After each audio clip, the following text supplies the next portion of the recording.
부활절 하나님께서 주시는 귀한 은혜의 말씀 저와 여러분이 함께 나누고 그렇게 또 믿음의 새로운 고백을 하는 그런 은혜로운 시간 되기를 주님의 이름으로 축복합니다.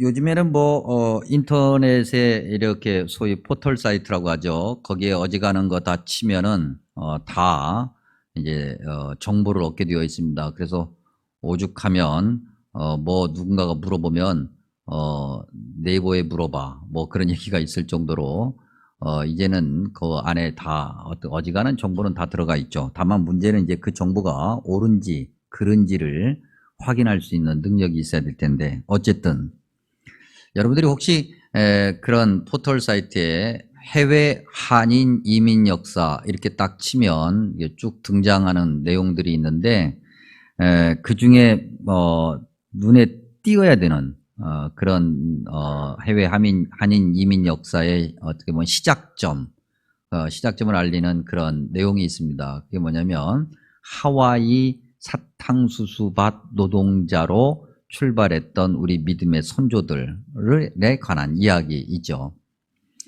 여러분들이 다 이제 들으셔서 아시겠습니다만 다시 확인해 보면 해외 한인 이민 역사의 시작점, 어떻게 보면 이제 먹고 살기 위해서 그야말로 단체로 삶의 터전을 옮기기 시작한 그 시작점이 바로 이때라고 그렇게 전문가들은 이야기합니다.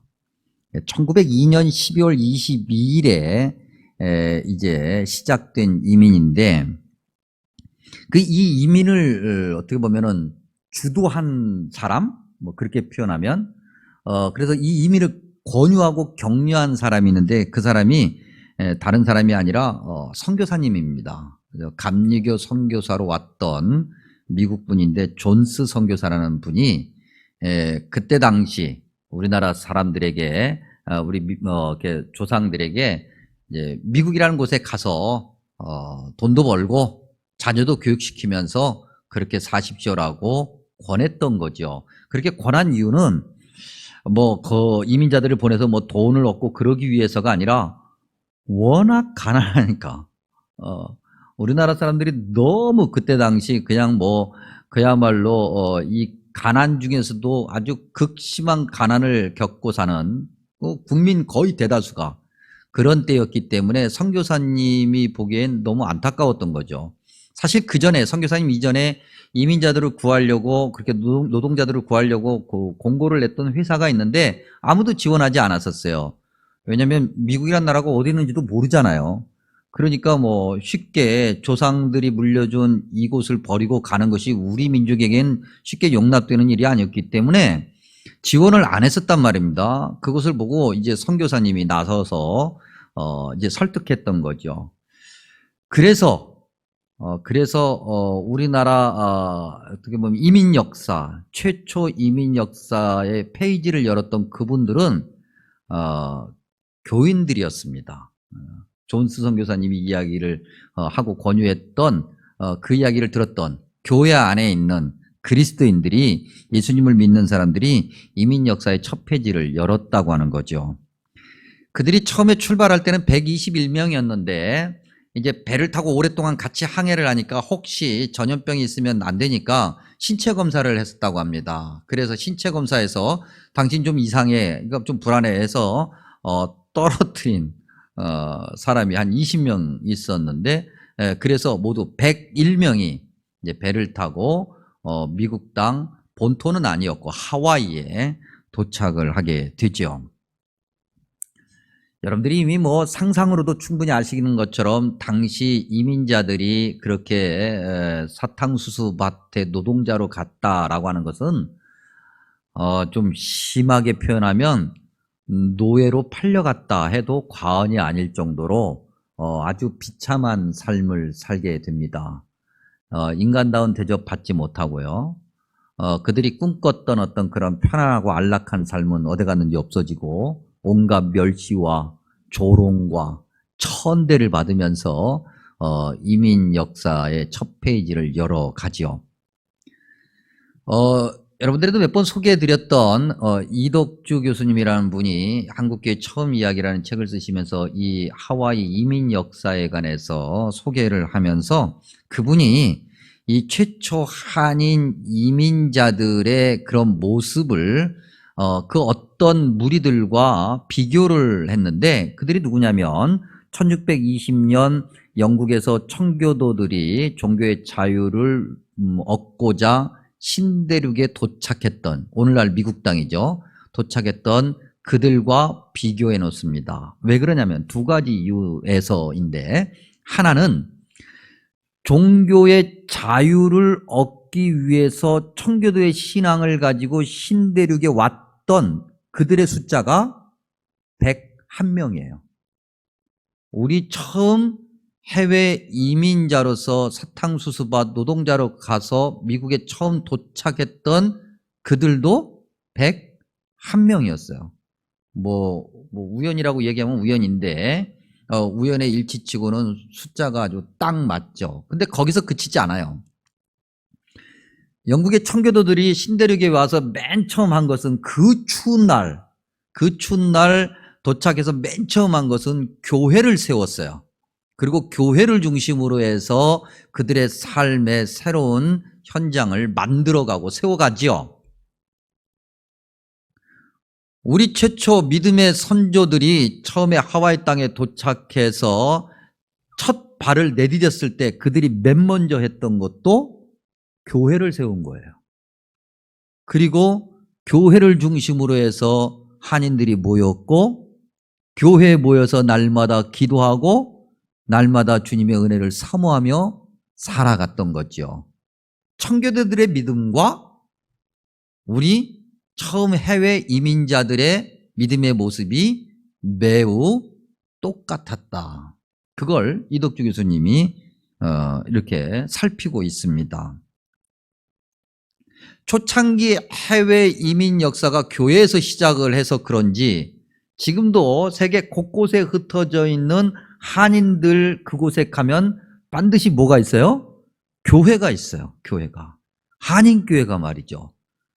그리고 한인교회가 없는, 그래서 이민자들의 숫자가 적어서 한인교회가 없는 곳에는 그 한인들이 우리도 우리끼리 모여서 우리말로 마음껏 예배할 수 있게끔 우리를 이끌어줄 영적 지도자가 있으면 좋겠습니다라고 찾고 있어요. 그 한국에 있는 목회자들이 다 못 가서 문제죠. 그래서 제가 1부 예배 끝나고 2부 예배 들어오기 전에 이 말씀을 다시 보면서 갑자기 작은 어떻게 보면 제가 목회를 은퇴하고 난 다음에 작은 소망 같은 게 안에 또 생겼는데, 그게 뭐냐면 제가 그래도 어찌됐든 간에 미국 유학 7년의 경험도 있고 어디 가서 뭐 아직까지 영어를 다 잊어버렸지만 그래도 어디 슈퍼마켓 같은 데 가서 물건 사는 정도의 영어는 하거든요. 은퇴하면 그런 데 가야 되겠다. 네. 은퇴할 날이 곧 다가옵니다. 제가. 안 믿어지세요? 네. 여러분, 제가 여러분들과 만나서 목회한 지가 지금 반환점을 돌았습니다. 제가. 네. 벌써. 디아스포라 한인들의 시작점이 교회였고요. 그 교회를 중심으로 해서 지금도 해외 이민 역사가 쓰여지고 있고, 그 다음에 그 교회를 중심으로 해서 수많은 민족의 지도자들이 생겨났고, 그 어려웠던 시절에 그들이 온갖 멸시와 천대를 받으면서도 교회에 모여서 기도해서 나라와 민족을 위해서 기도하고 독립운동을 지원하고 한국에 전쟁이 일어났을 때 너무나도 슬퍼하며 고국을 위해서 애를 썼어요. 디아스포라 한인교회 훨씬 이전에 이미 성경에 디아스포라 믿음의 현장이 곳곳에 기록되어 있는데, 디아스포라, 흩어진 그리스도인들의 자리가 오늘 우리가 읽은 말씀 1절에도 있죠. 본도, 갈라디아, 갑바도기아, 아시아, 비두니아. 학자들 연구에 하면 이 언급된 동네들에 이제 그리스도인들, 당시 초대교회 그리스도인들이 흩어져 살았는데 이 동네가 그렇게 좋은 동네는 아니라고 합니다.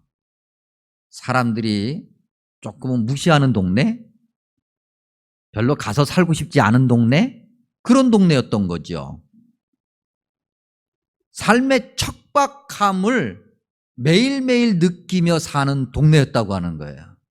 그런데 초대교회 디아스포라 교인들은 그런 삶의 척박함 더하기, 바꿔 얘기하면 먹고 사는 것이 쉽지 않은 그런 삶을 사는 것 더하기, 생명의 위협을 날마다 느끼며 살았다. 심각한 신앙 박해 말이죠. 예수님을 믿는다고 하는 것 때문에 그들의 삶에 심각한 박해가 있었던 거죠. 우리가 읽은 6절 말씀에 여러 가지 시험이다라고 하는 아주 큰 표현으로 얘기하면서 그 박해의 모든 상세한 것을 담아 넣었는데, 그 표현 7절에 불로 연단했다. 그리고 이후에 베드로 서신을 계속 읽어가면 고난이라는 단어가 수없이 나와요. 초대교회 교인들이 겪었던 삶은 매우 위험하고 고통스러웠다는 거죠. 그런 삶을 그들이 참고 견딜 수 있었던 이유는 무엇일까? 왜 그들이 그런 삶을 참아냈을까? 왜 초기 한인 이민자들이 온갖 차별과 멸시와 조롱과 서름을 겪으면서도 그 자리에서 그것을 참고 견뎌냈을까? 왜 그랬을까? 그들에게는 부활의 확신과 소망이 있었기 때문이죠. 이 땅에서 삶은 잠깐인 거예요. 이 삶이 끝나고 나면은 주님께서 우리에게 약속해 주신 부활이 있고 영생이 있다라고 하는 그런 확고한 믿음을 가지고 있었기 때문에 그들은 가는 곳마다 교회를 세웠고 함께 모여 기도했고 그 부활의 소망과 기쁨을 나누고 누렸던 거죠. 그래서 그들이 버텨낼 수 있었던 거예요. 그들이 가졌던 그 부활의 소망, 그 안에서 우리는 배워야 될 믿음의 모습들이 있는데, 확인해 보면 7절에 그들은 믿음의 확실함을 가지고 있었다 그랬습니다. 확실하다라고 하는 이 단어는요, 6절의 표현을 빌어서 설명하면 여러 가지 시험, 우리가 상상도 할 수 없는 여러 가지 시련, 그런 시련들을 거치면서 단련되고 분명하게 삶에서 확인한 그런 믿음이에요. 그야말로 말만 하는 믿음이 아니라 확고하게 경험한 진짜 믿음 말이죠. 진짜 믿음. 그냥 말로만 믿는 그런 믿음이 아니라, 말로만 우리가 아멘, 부활의 소망 이렇게 이야기하는 그런 믿음이 아니라 정말 삶에서 피부로 그야말로 몸에 각인되어 있는 믿음이었다. 그러니까 흔들리지 않죠. 타협하지도 않고요, 양보하지도 않아요. 질문해 봅니다. 만약에 그들에게 그런 박해와 고통과 조롱과 멸시와 천대와 억압이 없었다면 그렇게 확고한 믿음을 가질 수 있었을까? 이 질문에 그들이 정말 그런 박해가 없었다면 그렇게 확고한 믿음을 가질 수 없었을 것이라고 답한다면, 오늘 이 시대를 살아가고 있는 저와 여러분에게 그런 박해나 고통이 결코 무의미한 것은 아니지 않을까? 그런데 우리 오늘 저와 여러분이 신앙생활하는 이 시대에 거듭거듭 확인하지만 박해가 없잖아요. 예수님을 믿는다고 교회 다닌다고 누가 때리기를 해요, 욕을 하기를 해요. 때리면 여러분 경찰에 가서 신고하세요.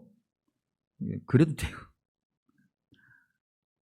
그냥 말씀을 이해하려고 한 얘기입니다. 진짜 가서 신고하시면 누가 때리지도 않고 정말 박해 일도 없어요. 2022년 대한민국 서울 땅에서 신앙생활을 하고 있는 저와 여러분에게 아무런 박해도 없는데 우리의 믿음은 어떤 모습일까? 박해, 멸시, 조롱, 천대, 억울함, 억압, 착취 이런 게 없으니 우리의 믿음이 더 좋아질까? 초대교회 교인들처럼 초기 한인 이민자들처럼 그렇게 날마다 주님 앞에 나와서 엎드려 주님의 전을 사모하고 예배를 사모하며 그렇게 간절히 주님만을, 주님의 은혜만을, 그 부활의 소망만을 붙들며 살아가는 믿음인가? 아니면 반대인가?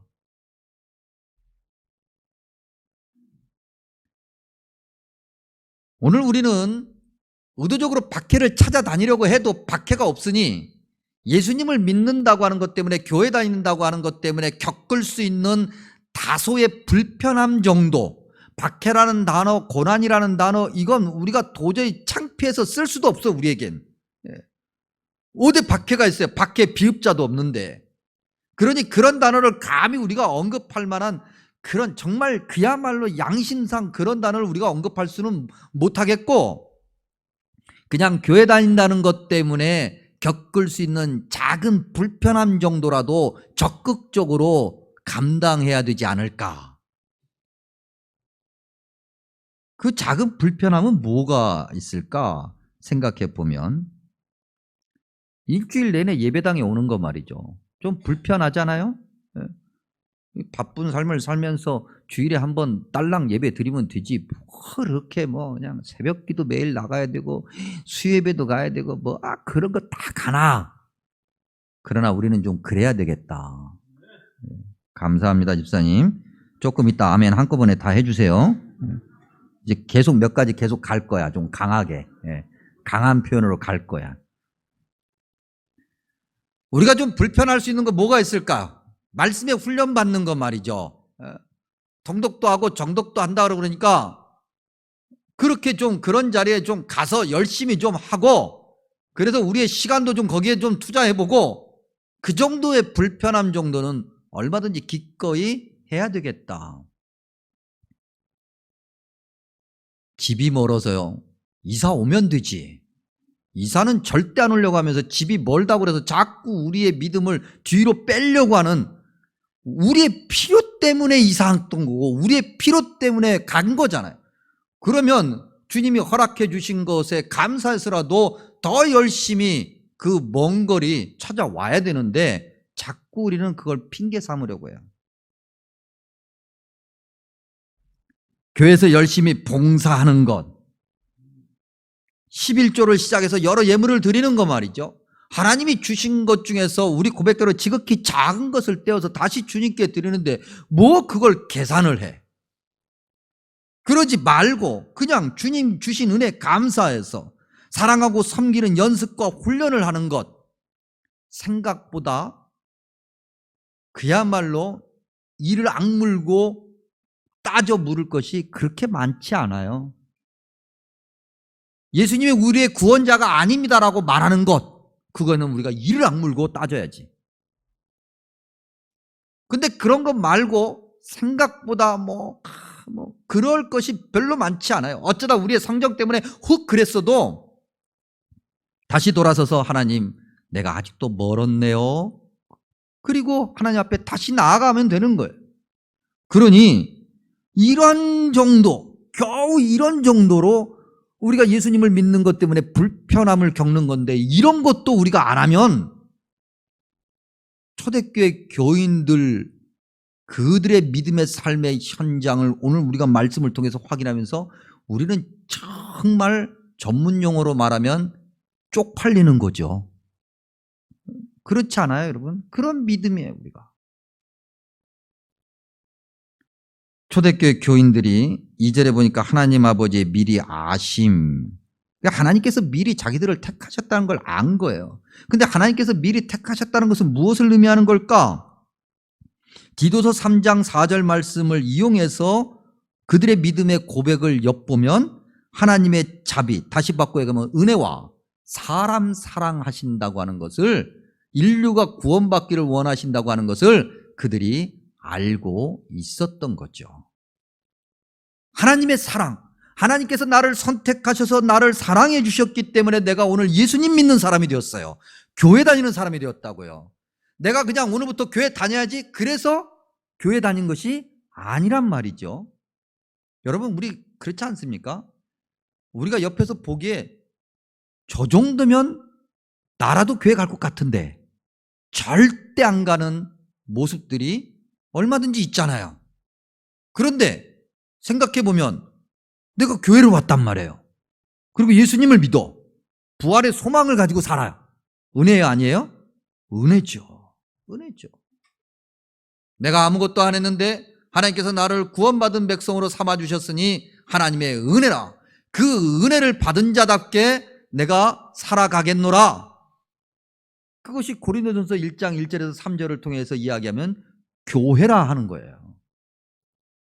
그런 믿음을 가지고 살아가는 저와 여러분이 교회인 거죠. 그래서 그 하나님 은혜에 응답하는 자로 그거에 합당한 모습으로 살아가고자 애쓰는 그러한 모습들 초대교회가 가지고 있었다. 그들은 2절에 예수 그리스도의 피뿌림을 알고 있었다. 예수 그리스도의 피뿌림이 뭡니까? 십자가의 죽으심이잖아요. 우리가 지난주에 확인했던 것처럼 히브리서 9장 22절에 피 흘림이 없은 즉 뭐가 없어요? 사함도 없는 거예요. 우리의 죄 때문에 우리가 죽어서 우리 피를 흘려야 되는데 주님께서 우리를 대신해서 구약시대 때부터 양을 잡게 하셨고 그걸로도 부족해 주님께서 친히 십자가에서 죽으심으로 우리의 죄를 단번에 해결해 주시고 이제 구원받은 자녀가 되었으니 구원받은 자녀답게 살아가 라고 말씀하시란 말이죠. 우리가 반드시 기억해야 될 것은 고난, 죽음, 십자가 이거 아니면 부활의 자리도 없다. 반드시 그것이 통과되어야, 그것이 우리 삶에 각인되어야 부활의 영광으로 나아갈 수 있는 거예요. 만약에 그렇지 않다라고 한다면 주님께서 십자가에서 죽으실 이유도 없었던 거죠. 7절 그들은 주님께서 부활을 보이시면서 약속하신 칭찬과 영광과 존귀를 마음에 새기며 간직하고 있었다. 이 땅에 썩어 없어질 것에 소망을 두지 않았다고 하는 겁니다. 6절에 보니까 이 땅을 살면서 그들이 겪는 어려움이라고 하는 거, 박해라고 하는 것을 뭐라고 표현하냐면 잠깐 근심거리다 그랬어요. 잠깐이야. 근심, 그건 잠깐인 것뿐이에요. 이 땅의 고통이라고 하는 건 잠깐이라고 하는 거예요. 이 잠깐 겪을 고통을 영원한 생명과 바꾼다? 잠깐 고통에서 벗어나는 그것을 위해서 영원한 생명을 버린다? 있을 수 없다는 거죠. 그래서 초대교회 교인들은 우리 초기 한인교회 이 초기 한인 이민자들은 그 부활의 소망을 절대 버리지 않았던 거죠. 디모데전서 6장 7절. 여러분 디모데전서뿐만 아니고 성경 이곳저곳에서 이야기하고 있고 성경뿐만 아니고 우리가 그냥 삶에서 본능적으로 다 고백하는 건 우리가 세상에 아무것도 가지고 온 것이 없음에 또한 아무것도 가지고 가지 못하리라. 그리고 난 다음에 조금 더 나아가 디모데전서 6장 17절이 이 세대에서 부한 자들을 명하여 마음을 높이지 말고 정함이 없는 재물에 소망을 두지 말고 오직 우리에게 모든 것을 후히 주사 누리게 하시는 하나님께 두라 그랬어요. 필요하죠, 여러분. 우리가 이 땅에서 그야말로 먹고 살기 위해서 발을 땅에 딛고 사는 한 우리가 이 세상 살면서 필요한 것들이 있어요. 그걸 우리가 추구해야죠. 그야말로 돈도 벌어야 되고 저축도 하고 그래야 되는데 그런 것들은 다 없어질 것들이니 주님께서 말씀하실 때 그냥 과감하게 버릴 수 있어야 되겠고 그런 것 때문에 주님께 가까이 가는 믿음의 연습과 훈련을 양보하고 타협하고 이건 아니라는 거예요. 이건 정말 창피한 거예요. 3절과 4절에 살아있는 소망을 가지고 썩지 않고 더럽지 않고 쇠하지 아니하는 유업을 간직하며 살았다. 누가? 초대교회 교인들이 말이죠. 세상에 있는 것들 다 없어지는 것들인데 썩지 않고 더럽지 않고 쇠하지 않는 천국의 그 영생의 소망, 부활의 소망 말이죠.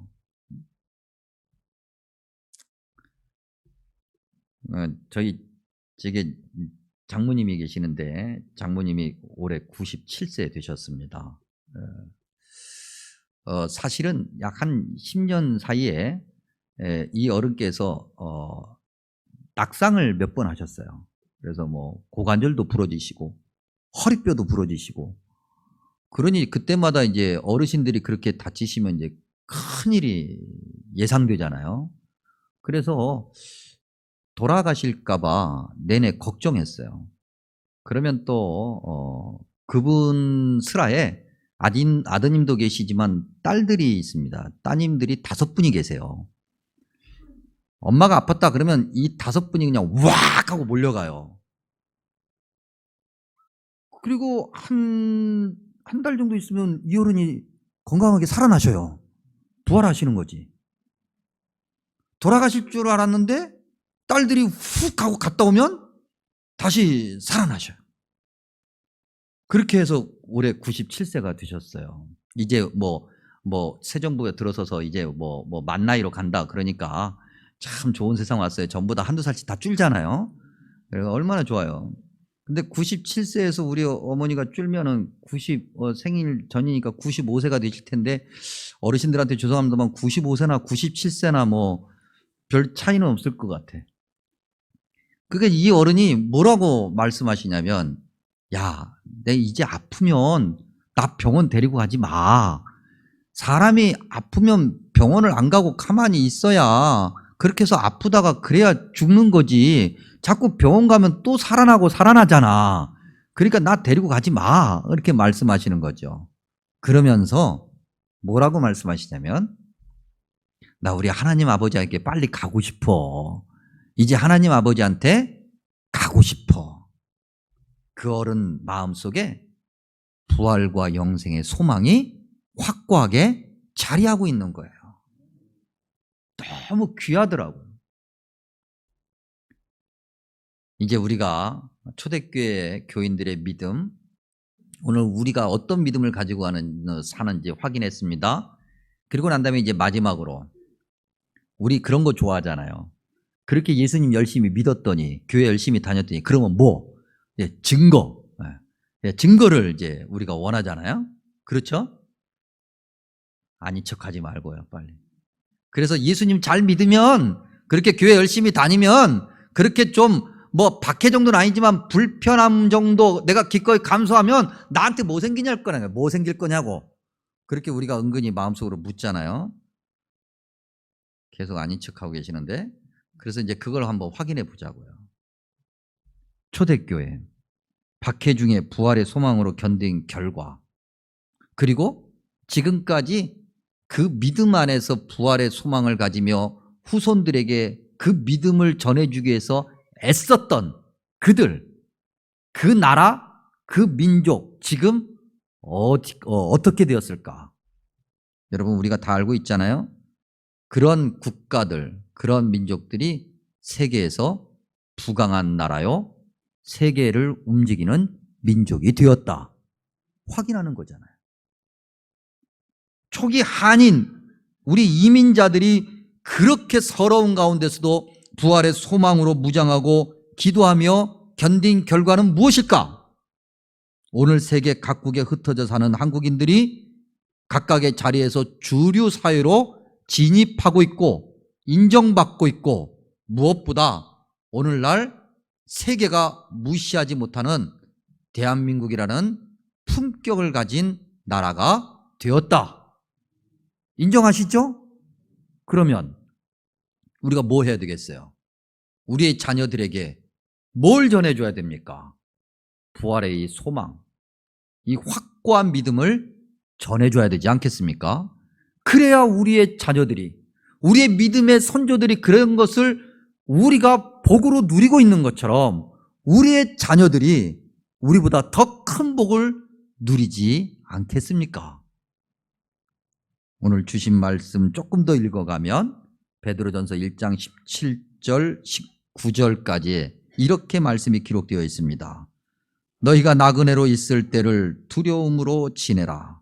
너희가 알거니와 너희 조상이 물려준 헛된 행실에서 대속함을 받은 것은 금이나 금같이 없어질 것으로 된 것이 아니요 오직 흠없고 점없는 어린 양 같은 그리스도의 보배로운 피로 된 것이니라. 아멘. 기도합니다.